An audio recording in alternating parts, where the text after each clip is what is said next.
अस्सलाम वालेकुम दोस्तों कैसे हाल चाल है दोस्तों। एक जोड़ा नवा लगाया है, मैं क्या छोटी सी वीडियो के साथ दोस्तों को शौक करवाऊँ।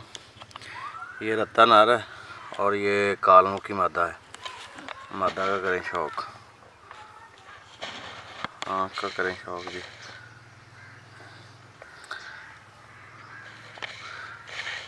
ये पंजों का करें शौक। ये मदीना है,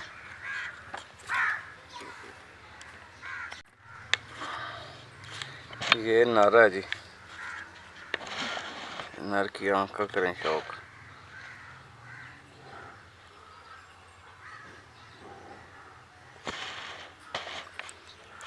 नर के पंजों का करें शौक।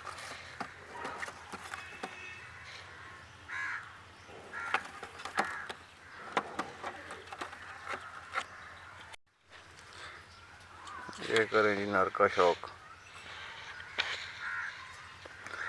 ये मदीना है,